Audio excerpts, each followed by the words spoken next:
In this video, we're going to talk about Dynamesh and how you can sculpt creatures and characters starting from a Dynamesh base. Dynamesh is different from subdivision models in that you can dynamically remesh as you're working. So you don't have to worry about the volume of your original model. You can just keep dynamically increasing your resolution as you sculpt as it's needed. So we're going to create this creature bust here using Dynamesh. So let's go ahead and get started and see how this works. My favorite way to start design in ZBrush is to just use Dynamesh. And I'll do that by going to the lightbox and going to the tool menu. And here you'll find a polysphere. Now I treat the polysphere like a digital ball of clay. I'll just double click that and it becomes my active Z tool over here in the right hand side under the tool palette. So I can now draw that onto the canvas and then press the T key to go into edit mode. Now, of course, I can rotate around and start sculpting on this. I'll turn on X symmetry to start with and zoom out. And the first thing I want to do is just select the move brush and just start shaping this into some kind of form. So the best way to do that is to just start with kind of an egg shape from the front. Then I'll rotate over to the side view, snapping to a side view. You can click this head here to navigate, but I still use the hotkeys for navigation, which are Alt, click and drag to move, click and drag to rotate. And then if I want to snap to that side view, I just click and drag to start rotating, and then press and hold the Shift key as I get close to the view that I want to snap to. So if I start rotating towards the side, then press and hold Shift, it'll snap to the side. Let go of the tablet pen first, then let go of Shift. If you let go of Shift first, this is what happens. I start to rotate towards the side and press Shift. Then if I let go, it just bounces back to where it was. If I let go of the pen first, then it stays locked into that side view. So I'll just start giving it some cranial mass here and snap back to a front view. And I'm basically just roughing in some kind of form here. I think I want there to be a bit of an underbite, so I'm going to pull what will eventually be the jaw forward and start to suggest sort of the occipital mass of the skull here, or the underside of the skull. Bring the occipital out. And I'm just roughing in the shape from the side view. Now I'll snap to the top view. You can see it's tapered, so I want to actually bring out the cranial mass here and give it some kind of shape. And already I get this sort of happy accident as I'm moving stuff around. That's an interesting shape that perhaps I'll keep. Now I'm going to start using some brushes to sculpt on this, and this is not a Dynamesh yet. This is still a regular tool that has multiple subdivision levels, and that's fine. We're not ready quite yet to Dynamesh. So I'm going to select the Clay Tubes brush, B for brush, C for clay, and Clay Tubes is right here. It's the T hotkey. So I will take the Clay Tubes brush and I'll turn my draw size down. And this is just a nice brush for sketching because it gives you this noisy kind of surface. It's very much alive and it doesn't feel like a perfectly smoothed finished form. And I like that. It helps me kind of treat it like a sketch, and it helps me just work quickly and loosely and sort of rough in ideas. So I'm going to rough in like a cheekbone here, the big masseter muscles of the jaw. Bring that jaw out and bring out that cylindrical form of the mandible and the mandible and the maxilla. That's the upper teeth and the lower jaw and the lower teeth. And start thinking about a nose here. And I want the eyes to be kind of wide set out here. So I'm just going to sort of sketch in where those eye sockets may end up being. And I'm just going to keep working around the form here using the Clay Tubes brush. Build up the top of the skull. Now, if I press down really hard, I can really build up with this brush. So I'm kind of giving it a light touch and moving around a lot as I go. Don't get stuck in any one particular area. It really is sort of sketching with clay. Press the P key to turn perspective on and off. And I will kind of look at something under perspective mode as well as under the standard kind of non-perspective window. And I just start to kind of pull out the things that I see in here that I like. Like I said, there's sort of happy accidents. It's one thing that sets sculpting in ZBrush apart from maybe modeling in Maya, is that it is very much a sketch-based sculptural process. So you can think about, you know, ideas while you're working. It's a lot easier to come in here and just sort of ideate, as opposed to approaching a model with topology, where it's not quite as easy, if you know, even possible, to just sort of come up with it as you're going. So I'm going to go to B for brush, M for move, and press the V hotkey for the move brush, which is right there. And I'm going to just start shifting things around here. I want to bring that jaw down a little bit and bring it forward. And this is a nice time to mention that we have this thumbnail view over here in the upper left-hand corner. That allows you to see and judge the silhouette of what you're working on. So I can look at this, and it's not distracting me with any of the internal details. I'm seeing just the silhouette or the first read. So I can start to break up that profile, and I can judge that just in this black and white view, and it can be really, really useful. So I just want to bring that barrel of the mouth forward a little bit, bring that angle of the jaw back a little bit. And I want to adjust the shapes here. This is kind of sloping back a bit more than I want it to. So I like what's happening down here. So I'm just going to hold down the control key and use my masking brush to mask out this whole area here. If I want to mask straight through, if I just control, click, and drag on the background, I can drag a marquee, and that just masks everything underneath that. Control click on the background will invert the mask, and then if I zoom out by Alt clicking on the background and then letting go of Alt and dragging my brush, I can zoom that out, and then my move brush will help me move this entire section forward a bit. And because of that mask, I'm getting this really interesting sort of shape here between the brow and the nose. So I'm going to let that live. I'm going to let that stay. Bring all this forward. I want it to have this nice sort of hulking, heavy brow. And I want to make sure that those eye sockets do stay wide set and a bit on the sides of the head. We'll bring the zygomatic bone, zygomatic arch, and zygomatic process out a little bit. And I'm going to switch back to my clay tubes brush. B, C, and T. It's a hotkey sequence for that. And then we'll just bring these down. Anytime I'm sculpting, I'm trying to think about what the skeletal and muscular structure is underneath what I'm doing.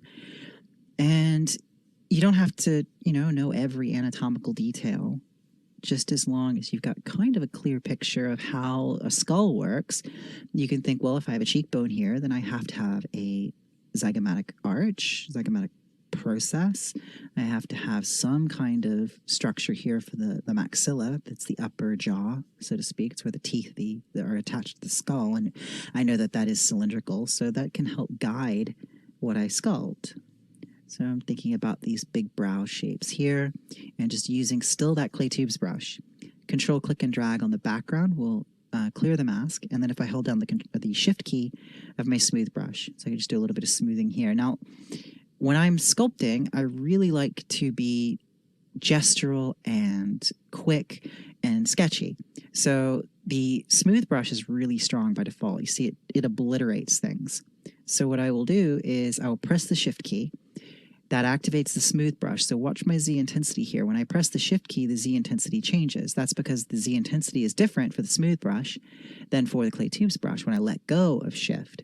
So if I press shift and then turn my Z intensity down, now I've got a much more subtle smooth brush, and this is much more suited to the way I like to work. I think a lot of times when people start using ZBrush, they leave their brushes kind of at their default intensity, and I don't think that's conducive to getting good form, because I like to sneak up on form. I like to do what I call sneaking up on form and sneaking up on colors, is building things up stroke by stroke. I don't try and get anything in the first stroke. I like to build my way up to it, and that leads to sort of a live surface, like I was saying, where you've got noise and marks on the surface that you can end up turning into something really cool.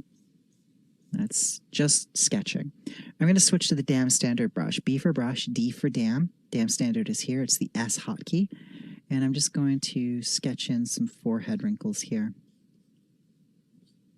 Now, these are symmetrical, and I will break symmetry later because you don't want faces to be perfectly symmetrical, but just for the speed of working, I'm going to leave that symmetry on right now and just sort of sketch these things in here.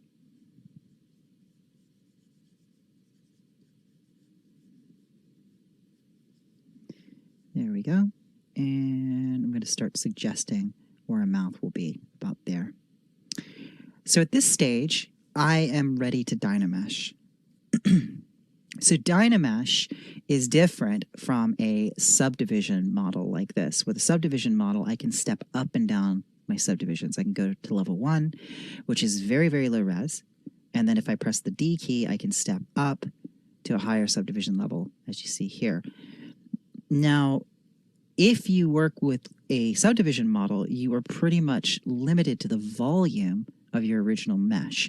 So this sphere is going to limit how much I can push and pull. At some point, I'll run out of geometry. However, Dynamesh is dynamic subdivisions, or dynamic meshing. What that means is that as I sculpt, I can dynamically remesh the model to represent the volume that I'm trying to accomplish.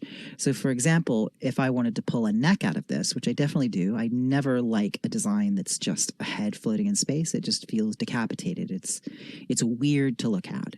So I'm going to hold down the Control key to get my masking brush. I'm going to mask out where the neck would grow from, so to speak. And then I will Control click on the background to invert that mask. Zoom out, and I will take my move brush, turn my draw size up, and then pull the neck down. And if I go into frame mode, you can see it's stretching all those faces. Now, I could not stretch this much further than this without running into problems. I would have to keep subdividing to get detail there.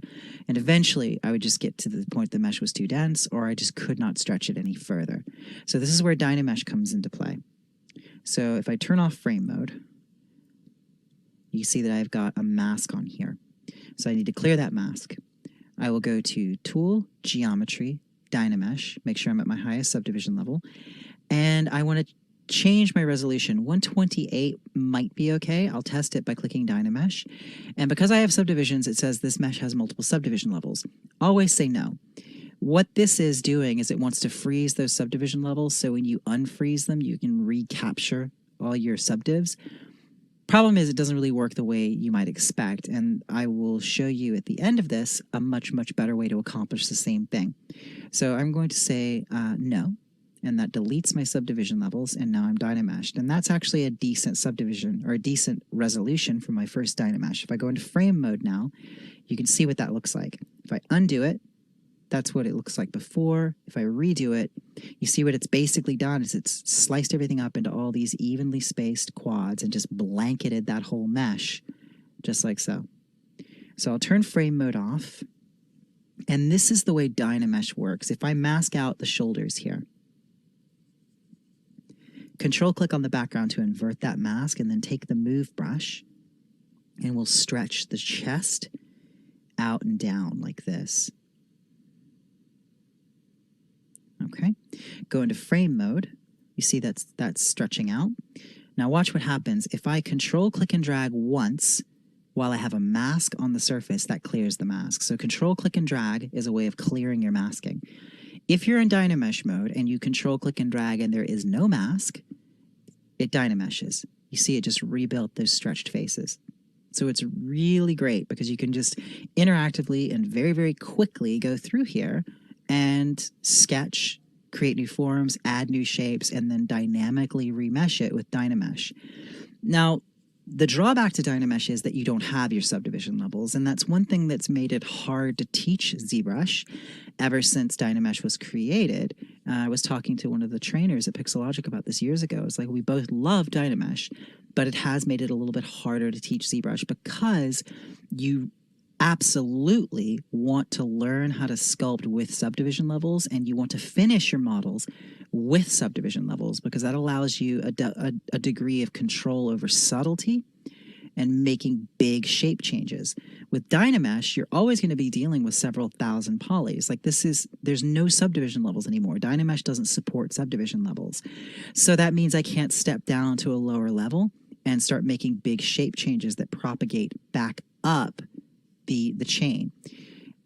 The reason for that's hard to explain if you've never sculpted in ZBrush before, but trust me, it's really important. You can't ever get a degree of subtlety of form if you can't move between subdivisions. So because of that, I'm going to show you how to take a Dynamesh model like this and do what I call bouncing it back into a subdivision mesh.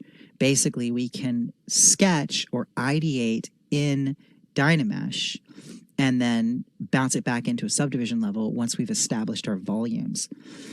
When it comes to determining your resolution, the ideal resolution for your Dynamesh, it's just like subdivision levels. You always want to have just enough geometry here to get the shapes you're trying to make. So at the beginning, that 128 is fine, but this is actually dependent on object scale. So you might find if you import a model into ZBrush and it's quite large, this value might need to be higher. But as a general rule, I always just try and get something that's about 300, 200,000 faces, something like this to start with. And then as I keep building it out and adding more protrusions, more limbs, I might need to increase that resolution. So I always treat Dynamesh as a way of generating shapes. And I say once my shapes are there, once I know that I'm not going to add any new appendages or change any major forms, then I'll leave Dynamesh mode and I'll start sculpting with subdivision levels. But right now, we're just concerned with learning how to sculpt with Dynamesh. So here I'm just roughing in some chest muscles. Bringing the sternocleidomastoid muscle down here, attaching that up there behind the ear. And I'll come over here in the underside and then build out the muscles that attach from the trachea to the underside of the jaw, or the back side of the mandible, I should say. And then I'm going to switch back to my move brush.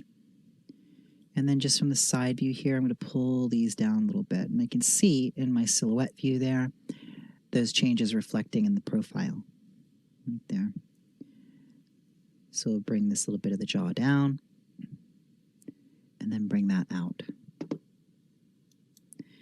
Turn my draw size up on my move brush and just shift those muscles of the neck back. And there we go.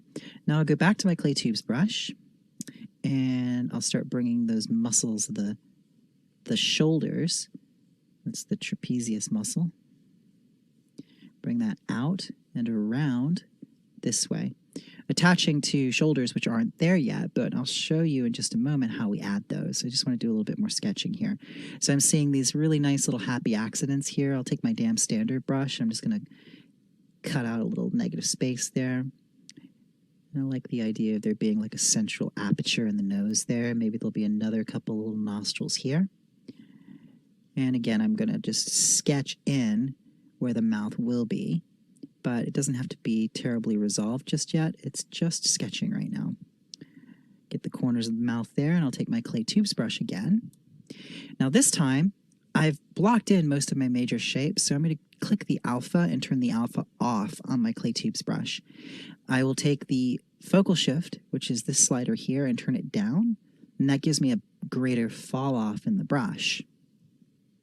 So now I can just build up what are called the nodes of the lips. It's this little donut shape in the corners of the mouth, and it's a nice sort of visual landmark there. It's an anatomical sort of reality. You get that at the corners of the mouth, because what's happening here that creates that little donut shape is you get the zygomaticus major and minor, which are these two triangular muscles that attach to the cheekbone.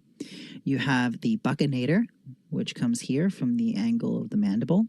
And then you've got the depressor anguli oris muscle here, as well as a few other facial expression muscles. They're all grabbing that central point. It's the corner of the orbicularis oris muscle here. So that creates this little pucker there at the corners of the mouth. So it's a really good visual landmark to establish. So I'll take my clay tubes brush again, sort of build this up.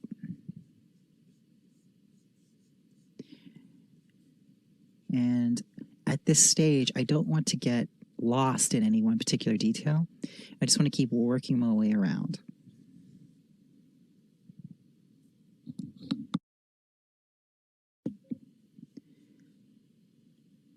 There we go. Now, I want to start adding shoulders on here. So because I'm using Dynamesh, I can use the insert multi-mesh brushes. So if I go to B for brush, I for insert, we have all the brushes that start with IMM, and that's for insert multiple mesh. Now what I like to do is grab IMM primitives. All of these meshes up here can be inserted with this brush. It's just a bunch of primitives. I treat these like balls of clay. I'll just grab an insert sphere, click drag, and it draws two spheres because I have X symmetry turned on, and it masks the rest of the model. So that means I can take the move gizmo by pressing the W hotkey, and I can move these spheres around, and I'm just going to position them about where the shoulders would be, right here. And it has masked the rest of the geometry. So now if I switch back to, say, a move brush, I can start shaping these shoulders without worrying about affecting the rest of the model, which I want to pretty much keep intact. I just want to add these pieces on. So I'm going to pull the back of the sphere down and start to make the scapula, the shoulder blades. And I don't have to be anatomically perfect. I just want to get a general representation of the shape. Here we go. Bring these out a little bit. Bring these down. And now I'm going to go into frame mode with Shift F. And you see that these spheres are a different resolution and a different color. That's the polygroup, just a color tag coding that allows you to easily separate and show or hide one bit of geometry from another. These are not the same mesh yet, and there's currently a mask on the head. So if I control click drag on the background once, that clears the mask. Control click and drag a second time, watch what happens. Oops, did I turn off my Dynamesh? I somehow got my Dynamesh turned off. Oh, that's fine. So what I'll do is just undo a few times. Let me see if I can't get back to my Dynamesh. There we go. Somehow I must have accidentally turned off my Dynamesh. So let's do that one more time. I'm just going to position these. Now, I'm using a touch screen. I'm using a Cintiq. So sometimes when I've got the touch screen enabled, my knuckle might accidentally hit something in the interface over here, which means that sometimes I just turn off my touch options on my Cintiq. So now, since Dynamesh is turned on, if I control click drag once, that clears the mask. Now that there's no mask, if I control click drag, because Dynamesh is turned on, it's going to glue those two parts together. Now these are the same mesh. It's retained the polygrouping, but it's merged into one object. So we'll turn the frame mode off. Now I'm just going to start smoothing this, and I can take my clay tubes brush one more time, and then just start to sculpt across these and sort of merge these together. So I'm going to think about the clavicle, the collarbone, which is a shape like this. From the front, it might look like a straight line, but it's not. It has a definite zigzag to it. There's 3/3. There's the first third, the second third, and the third third. So I want to get those sculpted in there. Those are really important to have to basically hang the rest of the muscles off of as we're working. So I'm going to look at this from the top and take my move brush and just sort of scoot this portion of the clavicle up and back. And then from the back view, I'll take my clay tubes brush again, and there is another little bony landmark here. Touches the clavicle, and then it comes straight back at an angle. That's called the angle or the spine of the scapula. That's that shoulder blade here. And that's going to be another nice little anatomical landmark to hang detail off of. So one of the things that happens here with that spine of the scapula, it's the bony landmark where the trapezius muscle here grabs on and comes up to the back of the skull. So I can go from there and just carry on that trapezius muscle. And I'll put a little bump there for the 7th cervical vertebrae. That's the last vertebrae of the neck. Put that there. And like I said, I never get stuck in one area too long. I just keep moving around.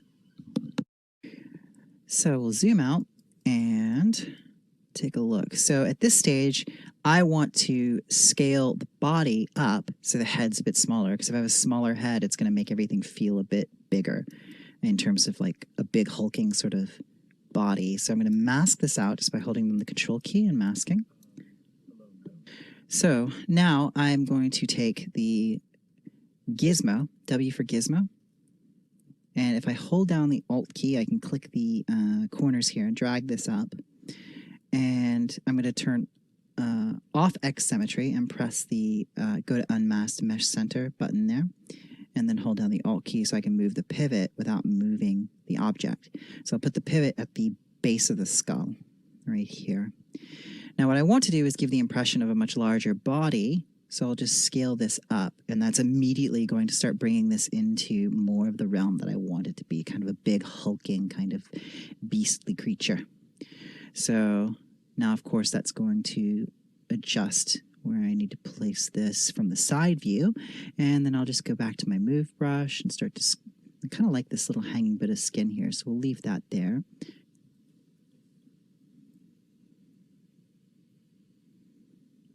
Okay, there we go. So this brings us more into the neighborhood that I wanted to be in. I wanted to be more of a big, hulking kind of creature.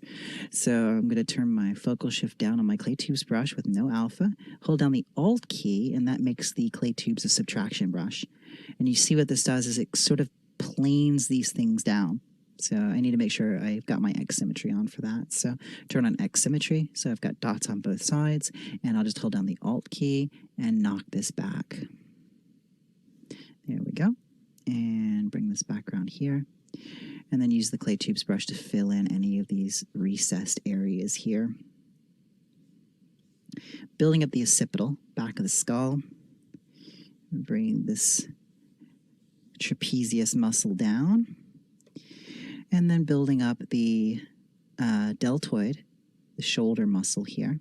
That deltoid grabs onto the other side of that spine of the scapula that I was talking about. So that's that spine of the scapula there. And the deltoid muscle grabs the underside of it. And it wraps all the way around where the clavicle meets the spine of the scapula. That's called the acromion or the acromion process. That's the name of that bony landmark. And it's really important to know, not necessarily the name, it helps, but it's very important to know the shape, that those landmarks exist because they help you place the muscles, even on a fantasy creature. Because the best fantasy creatures are based in some kind of real-world anatomy. So having some idea of that sort of thing is going to be hugely beneficial for you.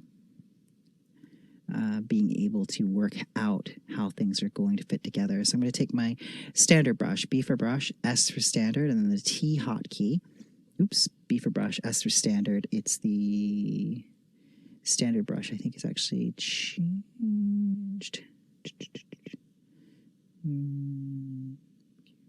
Standard is the G hotkey. That hotkey has changed on me, so I'm holding down the Alt key just to create a little hollow there. That's called the infraclavicular fossa. It's a little bony landmark. Well, it's not a bony landmark, it's a surface landmark because there is no muscle there.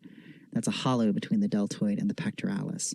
So I'm going to block those in, and now let's go ahead and start building out some more form here. I'm going to go to B for brush, I for insert, go back to that IMM primitives brush, and again, I'm just going to grab another sphere. I'm going to bring the two dots together, like this, click drag, and I want to make sure that I still have my Dynamesh turned on, so let's go back to Dynamesh. Yep. So that's inserted one sphere, because I brought the two dots together. Now I'm going to take my gizmo, go to the unmasked mesh center by clicking this button here and then pulling this over, scaling it up, scale it in X, and as you can probably imagine, I'm creating the big egg-shaped form of a rib cage here.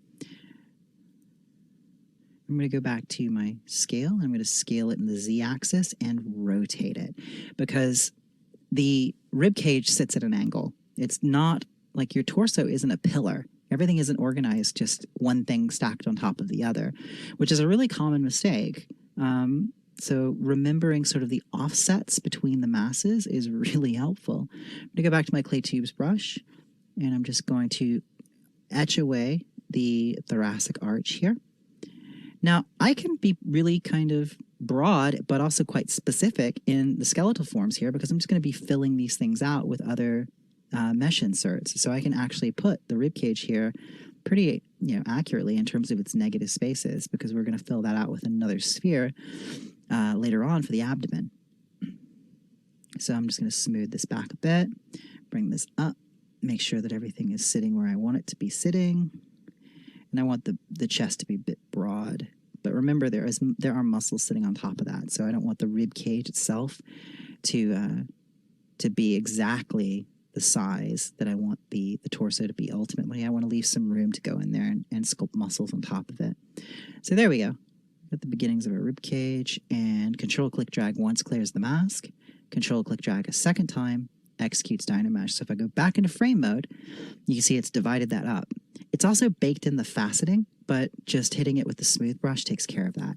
And we're using the clay tubes brush on top of it, so it doesn't really matter.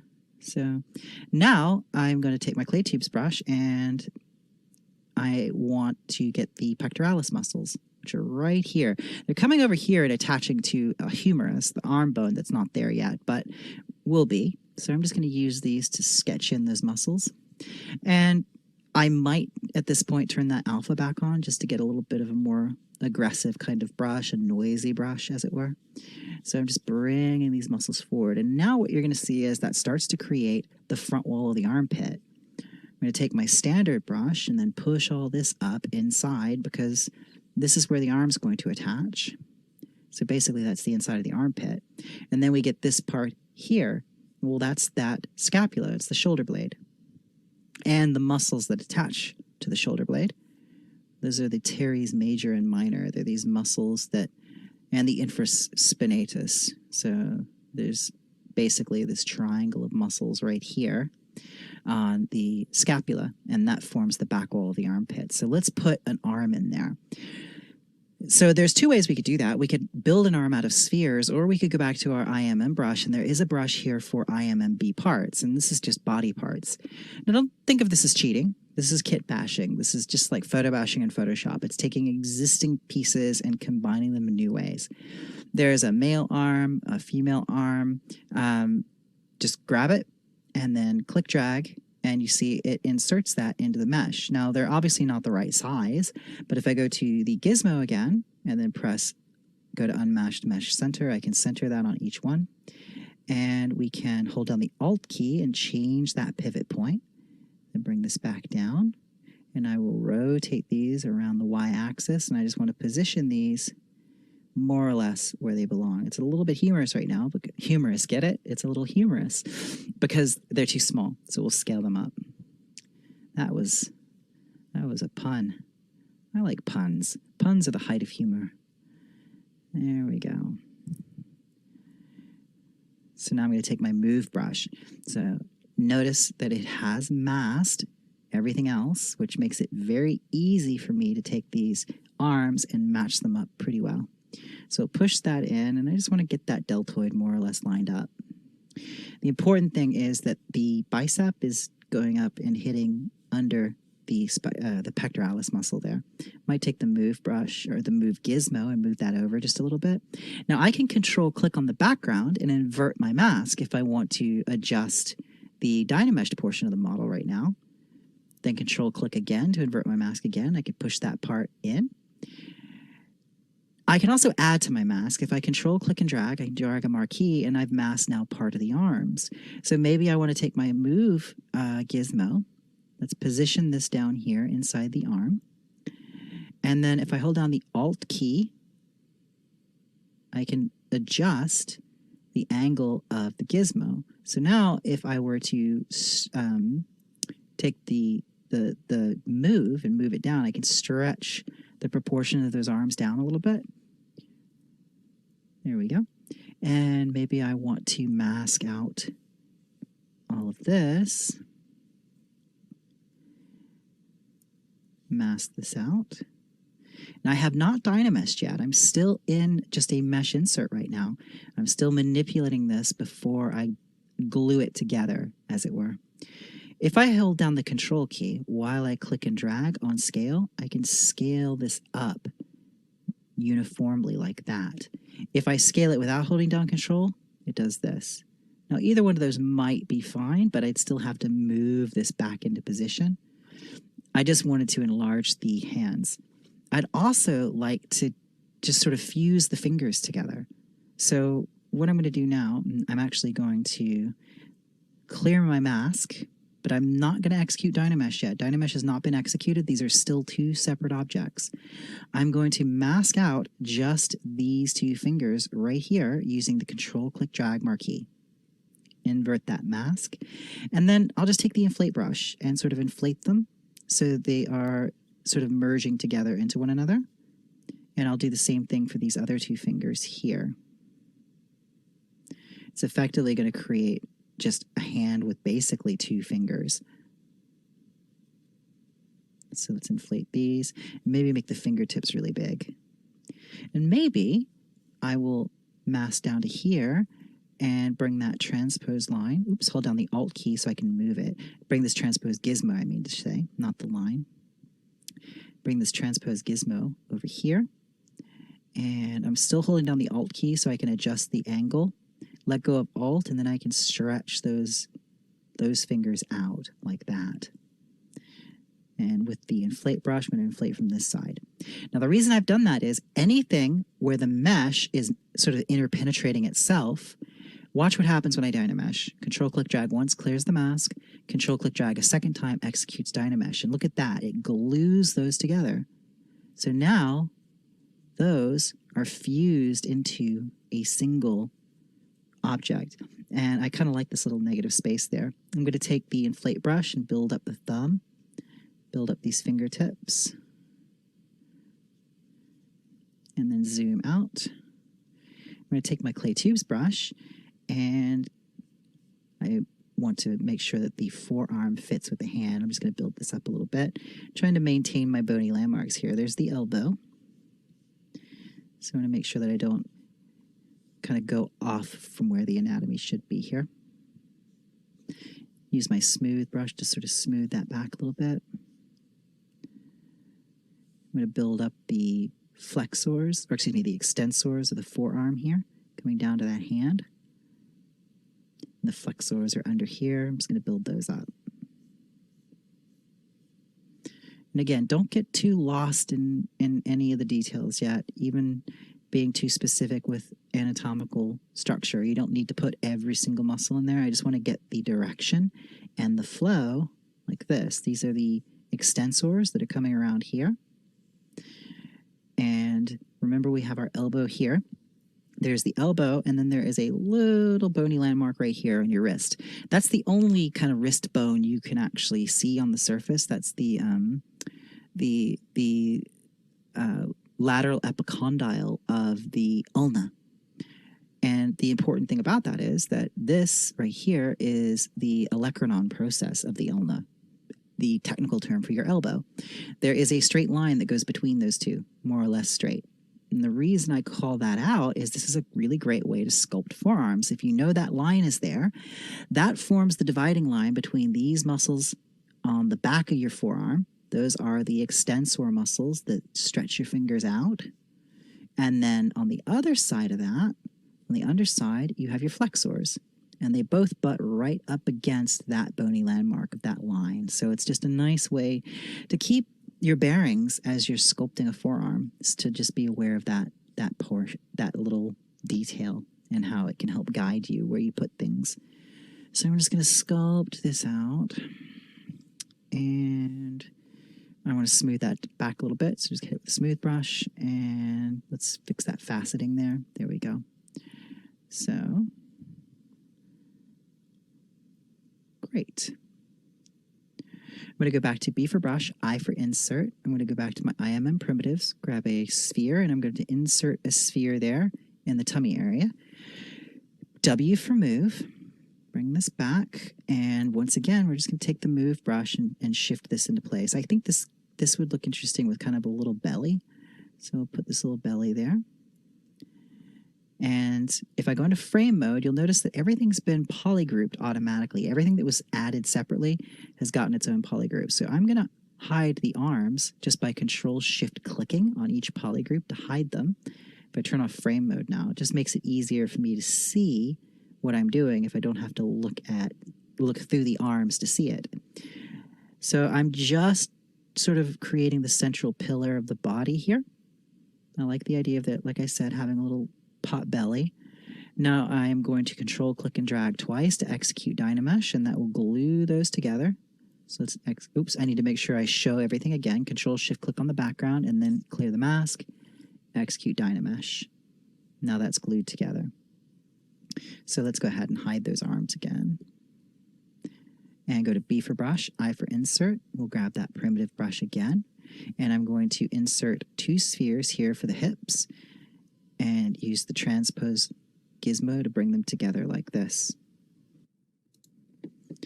So I'm going to take these and bring them together, and that's going to give us a gluteal fold. It's going to start creating kind of a buttocks there. We'll take the move brush, scooch these in, and we're going to start to create the pelvis. That's the iliac crest here.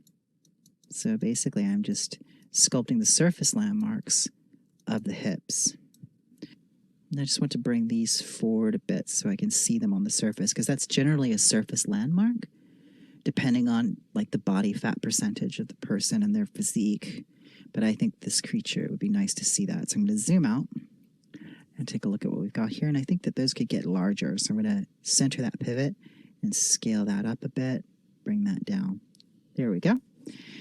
Now I'm going to invert my mask, and I'm going to bring this down with the move brush.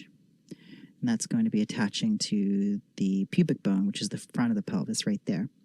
And then I'm going to take the inflate brush, and I have not Dynameshed yet. I'm still pre-Dynamesh. I'm going to inflate out the lateral oblique. Get this little bit of fat that rolls right up against that hip there. Make sure I haven't made those too wide. I'm going to clear the mask. Not clearing the mask twice, though. I haven't Dynameshed this yet. I just want to adjust this before I bring it all together. Bring that back so it's not quite so overstated, and then I'll execute Dynamesh. We go back into frame mode. You can see. Go. Let's execute Dynamesh.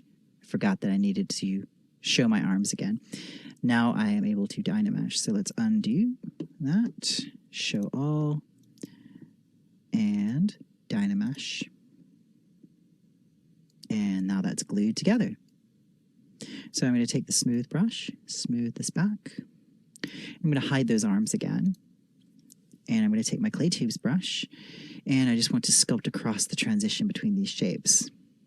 So I want to basically do what George Bridgman, who wrote amazing books on drawing the figure, he calls it wedging, where each form of the body sort of wedges into the one above and below it. So I want to get the lateral obliques here to wedge or flow up into the torso, like this.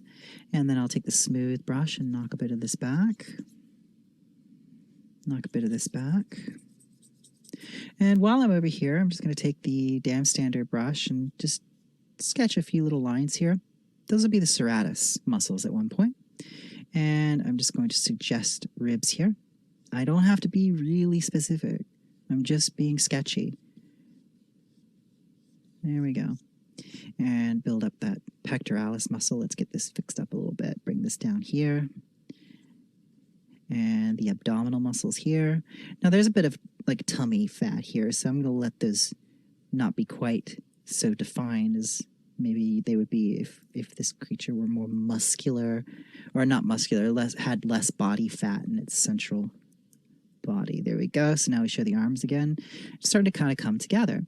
So let's transition down here into the shoulders. I'll take that clay tubes brush and let's bring that deltoid down. So I'm just sculpting across that transition. That deltoid comes around here. The deltoid kind of looks like a comma or an apostrophe. It's got this curve here when it grabs onto the humerus bone. And then back here we'd have the tricep muscle, which fills out this negative space here. And now I can go ahead and hide the body instead of the arms, and that'll help me get the space to sculpt that. And it also lets me get into the underside of the arm here. So I'm going to sketch in where the coracobrachialis would be right here.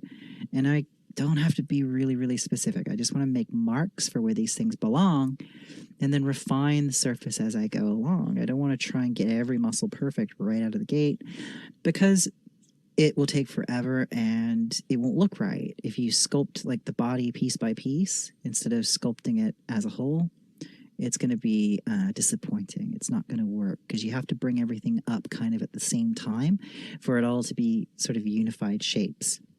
I'll take my move brush here and I'm just going to pull this out a little bit. There we go. I like that big, thick wrist there. All right. And let's zoom in, take our move brush, bring this in a little bit. All right. And I'll go back to B for brush, I for insert. We'll go to our primitives, and I'm just going to insert a couple spheres here at the hips to be the legs. So I'll take the transpose gizmo, center that, bring it down here, and I'm basically just going to stretch these out along the y-axis and then rotate them. Bring them to about here. And then I'll take my move brush, and there's muscles that come over, make sure I'm on the move brush. There's muscles that come over here and grab onto that pubic bone. Those are called the adductor muscles of the thigh. They pull the legs towards the center. So you can remember it by adding, they sort of add to the volume of the body. And I'll use the move brush just to shape these legs. Bring this up to here. Bring that here. And I'm just going to Control-Shift-Click to hide those arms again so I can see what I'm doing here. Take my clay tubes brush and hold down the Alt key, and that lets me sort of sculpt in a plane. It sort of flattens as it subtracts, so it just helps me get a better shape here. Bring that down, and I'll take my move brush, and that will be where the knee will be eventually. So bring that up to there. Show everything again. Control, click, drag once to clear the mask. Control, click, drag a second time. And that will Dynamesh and glue everything together. So let's go ahead and smooth this back.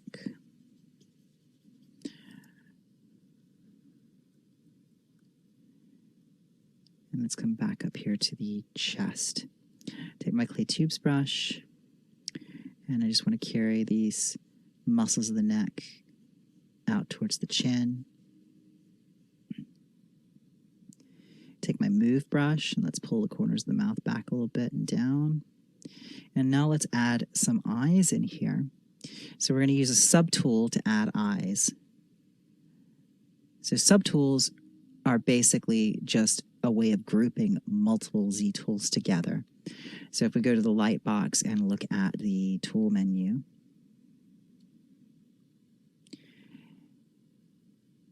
here we have the Demo Soldier. The Demo Soldier has multiple subtools right here. These are all just his little pieces and parts that are kitted together.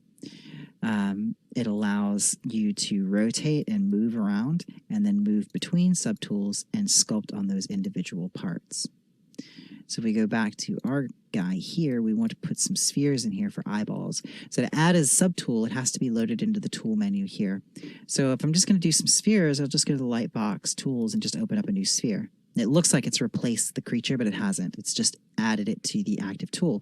So if I go back to my creature, there's the sphere that I want. I'm going to go to Append and select Polysphere.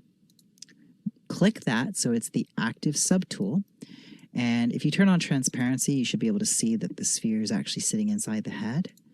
I'll just hit the W key for the gizmo, move that off to the side. We'll scale this down to about the right size for the eyeball. From the side view, I will position it. From the front view, I will position it and bring this over.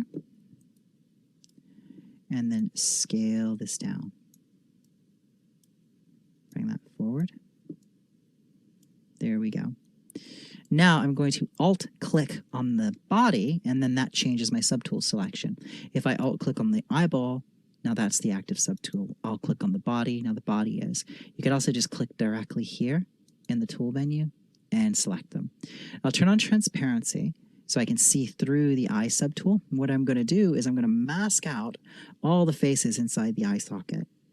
Control-click on the background to invert that mask, and then take the clay tubes brush, and I'm going to build out those faces so they're sitting in front of that sphere, like this. I'll clear my mask, just build all this out, and then Control-click drag to Dynamesh. Now I will take the masking brush by holding down the Control key, and I'm going to mask out the shape of an open eye, like this. Control click on the background to invert the mask. I'm going to turn transparency off. Now, if I take the move brush, hold down the Alt key, and then click and drag, I can push those faces in, revealing that eye. Control click drag on the background to clear my mask. And then I'm just going to take these faces and just smooth them around so it's conforming around that sphere. So it's like there is actually eyelids there. Like there are actually eyelids there, I should say. There we go. And I'll take the standard brush and just sort of build out this upper lid. Take the move brush, pull this down. Take the damn standard brush, carve back a little line there. Go back to my move brush. Adjust these shapes a little bit. Let's smooth this. Bring that up. And then I will control click and drag to execute Dynamesh. Now, I've only got one eye in there now, so obviously I want there to be two. So what I'm going to do is, let me press the space bar, turn my draw size down. I just want to smooth that a little bit. There we go. I'm going to Alt click to select the eyeball. I will go to the Z plugin menu, which is here. Go to Subtool Master, and then I'll click Mirror. In the options, I'll merge into one subtool, and I'm going to mirror across the X-axis. Click OK, and there we go.